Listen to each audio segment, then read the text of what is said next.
Ya Rabb hete raisan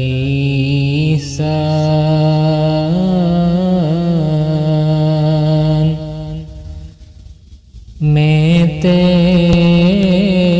redar pe kurban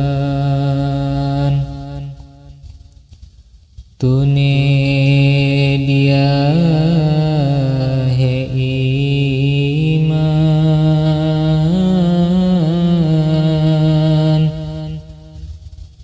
tohar zaman gehban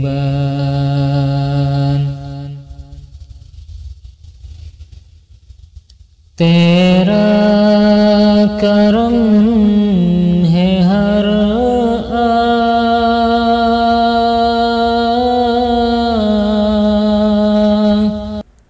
Isa Al-Masih alaihissalam dari Palestin ke Kashmir bagian 4 terakhir. Kesaksian dari para peneliti sejarah dan penulis lain, Rabbi Ben Yamin dari Toledo, Spanyol melakukan ekspedisi pada abad ke-12 untuk pencarian suku-suku Israel yang hilang. Dia menjelaskan bahawa orang-orang Yahudi telah menetap di China, Iran dan Tibet. Josephus, seorang penulis sejarah kuno umat Yahudi pada tahun 93 Masihi, di dalam bukunya jilid 2 menjelaskan tentang kaum Yahudi yang kembali dari ditawan bersama Nabi Ezra alaihissalam. Penulis ini menjelaskan bahawa 10 suku Bani Israel hingga saat ini menetap di seberang timur Sungai Euphrat, Persia dengan jumlah yang amat ramai. Dalam buku History of Afghanistan oleh L.P. Ferrier yang diterjemahkan oleh Kapten W.M. Jaycee, terbitan London 1858, tertulis sebuah riwayat bahawa tak kala Nadir Shah tiba di Peshawar untuk menaklukki Hindustan, maka para tokoh suku Yusuf Zai mempersembahkan kepadanya sebuah kitab Injil dalam bahasa Ibrani dan juga beberapa peralatan dari suku mereka untuk kegunaan dalam melaksanakan ritual agama kuno mereka. Beberapa orang Yahudi ikut serta dalam perkemahan Nadir Shah, dan ketika Nadir Shah memperlihatkan barang-barang tersebut, maka orang-orang Yahudi yang ada bersamanya pada masa itu mengenali barang-barang tersebut adalah milik bangsa mereka. Dr. Berner dalam bukunya Travel in the Mongol Empire telah menulis, yakni tidak diragukan lagi bahawa orang-orang Kashmir adalah Bani Israel, dan pakaian mereka, wajah mereka serta beberapa tradisi mereka dengan jelas mengaku bahawa mereka berasal dari rumpun keluarga Bani Israel.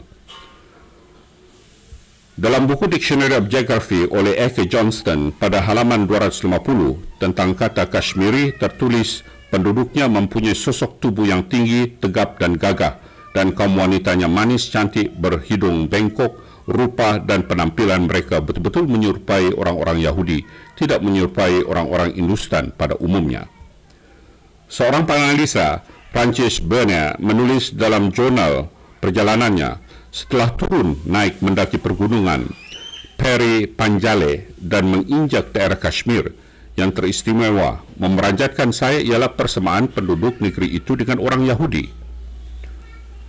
Dalam buku The Valley of Kashmir, halaman 315 oleh Sir Walter Lawrence, 1895, tertulis, kebanyakan raut wajah mereka seperti Ibrani. Dalam buku Strand, Life of Jesus, pada halaman 750 tertulis, ini benar, Al-Masih tidak mati di atas kayu salib, kerana dia hanya tinggal sebentar saja di atas kayu salib itu. Darah yang keluar dari tubuhnya itu menunjukkan keraguan atas kematiannya. Secara khusus, sebuah buku berjudul The Heavenly High Snow Peak of Kashmir menceritakan bahawa Isa Al-Masih alaihissalam telah sampai Kashmir, India, dan diceritakan juga bahawa Isa Al-Masih alaihissalam tidak mati di tiang salib. Di samping itu juga dengan tegas tunjukkan makam Isa Al-Masih alaihissalam. Kisah dari buku ini pernah dimuatkan dalam Asia Magazine pada bulan Oktober 1930. Kitab kuno berbahasa Sanskrit berjudul Parvisha Mahapurana ditulis oleh Sutta pada tahun 115 Masih menceritakan kehadiran Isa Al-Masih alaihissalam di negeri Hindustan. Dalam kitab ini diabadikan pertemuan antara Raja Salawahin dengan Isa Al-Masih alaihissalam di Wayne, Srinagar Utara, Kashmir. Kesannya adalah seperti ini. Di negeri itu Raja Salawahin menampakkan di Wayne seorang Raja Saka yang berkulit putih dan memakai baju putih. Raja Salawahin bertanya, siapakah ia? Jawabnya bahwa ia adalah Yus'asaf dan dilahirkan oleh seorang darah, dan ia berkata bahwa ia mengatakan yang sebenarnya dan ia berkewajiban membersihkan agama. Raja itu bertanya, apakah agamanya? Ia menjawab, wahai Raja, kalau kebenaran telah lenyap dan tidak ada pembatas di negeri Malik, saya muncul di sana dan kerana pekerjaan saya, maka yang bersalah dan jahat menderita dan saya juga menderita kerana tangan mereka. Raja itu bertanya lagi, apa agamanya? Ia menjawab, agamaku untuk menimbulkan cinta kebenaran dan kesucian dalam hati, dan kerana itu saya disebut Isa Masih. Raja itu pergi setelah memberikan penghormatan kepadanya. Halaman 282, Parwa Bab 3, Ad-Yahya 2, Saluk 9 hingga 31 dari terjemahan bahasa Inggris oleh Dr.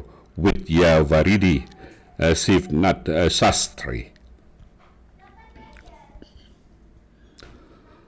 Bukti-bukti sejarah seterusnya memaparkan selepas Afghanistan, Isa Al-Masih alaihissalam melanjutkan perjalanannya memasuki Taxila, Hindustan Utara Pakistan, dan bertemu Raja Gonda Faris sekitar tahun 60 Masih.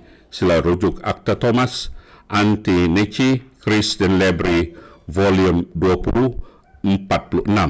Dari Taxila beliau menuju ke kota More, dan di kota inilah ibunda Isa Al-Masih alaihissalam, yaitu Hazrat Siti Maryam, wafat dan disemadikan. Masyarakat kota ini menyebut pusara Hazrat Siti Maryam dengan nama Maimara dan Hastan, yang bermaksud tempat istirahat ibunda Maryam. Dari kota Mari, Isa Al-Masih alaihissalam meneruskan perjalanannya menuju kota yang dikenali pada masa ini dengan nama Aish Muqam.